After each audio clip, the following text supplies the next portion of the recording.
అంతకుముందు సినిమాలలో ఉండేది, ఇప్పుడు బహిరంగంగా సెల్ ఫోన్లల్లా వాళ్ళ భాష, వాళ్ళ సంస్కృతి, వాళ్ళ సాంప్రదాయాలు, ఇగో వాళ్ళ పద్ధతులు ఎట్లున్నాయో ఈ సెల్ ఫోన్లలో మొత్తం వాళ్ళు ప్రదర్శిస్తున్నారు. వాళ్ళ లోపల ఉన్నటువంటి బూతు పాండిత్యాన్ని ప్రదర్శిస్తున్నారు వాళ్ళు.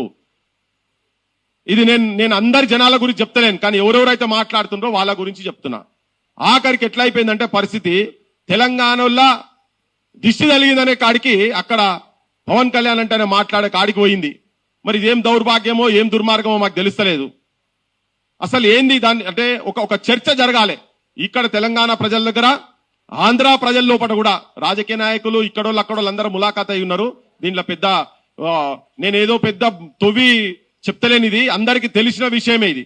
కాకపోతే మేము ఎందుకు మా సంస్కృతి మీద, మా సాంప్రదాయాల మీద ఎందుకు దాడి జరుగుతున్నది? ఇలా మేము అన్నం, ఇక్కడ ప్రభాకర్ రెడ్డి విగ్రహం పెట్టండి, ముఖ్యమంత్రి రేవంత్ రెడ్డికి చెప్పినాము.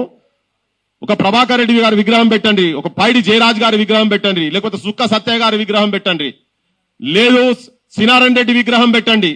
ఇట్లా చాలా మంది ఉన్నారు, దాశరథి రంగాచార్య ఉన్నారు. ఇట్లా అంటే చెప్పుకుంటూ పోతే పేర్లు చాలా ఉన్నాయి. పోనీ ఒక ముఖ్యమంత్రి, మాజీ ముఖ్యమంత్రి అనే కనుక అనేది ఉంటే ఆయన చాలా బొచ్చడు వచ్చినాయి. ఇక్కడ ఆల్రెడీ గల్లీ గల్లీకి విగ్రహం ఉండనే ఉన్నది. ఇక్కడ ఆల్రెడీ ఎన్టీఆర్ ఘాట్ కూడా ఉన్నది, పాడే 4 ఎకరాలు 5 ఎకరాలలో ఉన్నది ఆల్రెడీ. ఇప్పుడు మేము కూడా ఏంటంటే మేము కూడా ఆలోచించాల్సి వస్తుంది. మీరు ఇంత అతి చేస్తే, నేనే చెప్తున్నా క్రాంతి దళకెళ్ళి మేము కూడా రేపు తెలంగాణ ప్రజల తరఫుకెళ్ళి అవసరమైతే మరి ఇక్కడ దిగి మొత్తం తవ్వి రేపు మా ప్రభుత్వాలు వచ్చినాడు తీసుకుపోయి మీరు అక్కడ ప్రకాశం బ్యారేజ్ కాడ పెట్టుకుంటారా మరి మేము అవి కూడా తీసి పంపించాల్సిన పరిస్థితి ఏర్పడుతుందని చెప్పదలుచుకున్నాం. ఎందుకు గిచ్చికయ్యం పెట్టుకుంటున్నారు అంటే, ఇంకా తెలంగాణ వచ్చిన తర్వాత కూడా ఆంధ్ర పెత్తనం మేము సహించే పరిస్థితి లేము. బాలసుబ్రహ్మణ్యం తెలంగాణ జయ జయ హే తెలంగాణ పాట పాడను అన్నాడు. ఆయన ఒక కమర్షియల్ ఆర్టిస్ట్. ఇక్కడ తెలంగాణ సమాజం గురించి, ఇక్కడ జీవితం గురించి, ఇక్కడ ప్రజల గురించి ప్రాణత్యాగాలు చేసిన వాళ్ళు, ప్రజా సాహిత్యం రాసినటువంటి వాళ్ళు ఎంతో మంది పుట్టినటువంటి గడ్డ, ఎంతో మందికి పురుడు పోసుకున్నటువంటి గడ్డ. ఈడ వాళ్ళే కావాలి మాకు మొదటి వరుసలు అని చెప్పినాం. అప్పుడు కూడా అమ్మనా బూతులే, అడ్డగోలుగా బూతులు. మామూలు కాదు, నేను చెప్పలేను, నేను ఈ మైకుల ముంగట చెప్పలేను. అంత ఘోరంగా ఘోరాతి ఘోరమైనటువంటి బూతులు మాట్లాడు. ఇయ్యాల నాగేశ్వర్ సారు తనకున్నటువంటి ఒక రిలయబుల్ సోర్సెస్ నుంచి, తనకున్నటువంటి తను ఎప్పటి నుంచో జర్నలిజంలో ఉన్నాడు, యూనివర్సిటీలో ఒక ప్రొఫెసర్. ఇలా ప్రపంచం మొత్తం మన ప్రాంతం వాళ్ళు ప్రపంచ స్థాయి మీద మాట్లాడగలిగినటువంటి ఒక వ్యక్తి అక్కడ ఉన్నాడు. ఇవాళ ఇక్కడ పాశం యాదగిరి గారు ఉన్నారు, తర్వాత వినాయక్ రెడ్డి సార్ ఉన్నారు. ఇట్లా చాలా మంది ఇప్పుడు వస్తున్నారు, మారమూరి శ్రీధర్ గారు కూడా వస్తున్నారు. ఇటువంటి వాళ్ళందరూ ప్రపంచ జ్ఞానం ఉన్నటువంటి వాళ్ళ మాటలను వాళ్ళు మాట్లాడితే కూడా ఒక సమాచారం ఒకటేదో తనకు తెలిసిన సమాచారాన్ని చెప్తే, జగన్ విషయంలో ఏదో సమాచారం చెప్తే ఇక ఆయన మీద కేసులట. ఈ కేసుల కథ ఏంది? బూతు పురాణం మొత్తం. అసలు నువ్వోనివిరా, మా ఆంధ్ర రాజకీయాల గురించి మాట్లాడేందుకు నువ్వోనివిరా అని చాలా ఘోరంగా, చాలా హీనంగా నువ్వోనివిరా అని మాట్లాడొద్దా? అది రాజ్యాంగంకెళ్ళి అవతలు ఉన్నదా? మనమేమన్నా మాట్లాడితే వేరే తిరగబోతుంది. ఇక మేమన్నా మరి నీకేం పనిరా నాయన, నీకు ఇక్కడ శనివారం ఆదివారాలు చంద్రబాబు అంటోనికి ఇక్కడ ఎందుకు పని, వీడికి ఎందుకు వస్తున్నారు, పవన్ కళ్యాణ్కి ఇక్కడేం పని అని చెప్పని.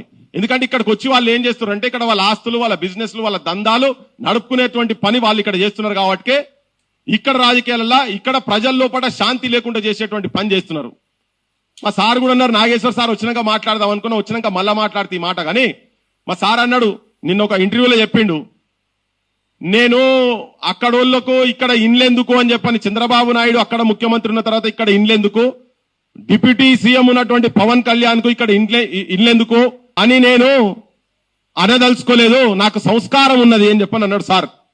నేను సార్తో వచ్చినాక ముంగట మాట్లాడతా, నేను సార్ ముంగట కూడా మాట్లాడతా, ఇప్పుడు మాట్లాడదు అనుకున్నా కానీ జస్ట్ స్టార్టింగ్ లో వాడు చెప్తున్నా.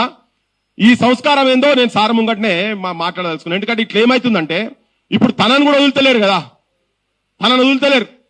ఎట్లా పడతాడు లెఫ్ట్ అండ్ రైట్ కొట్టేసిరు.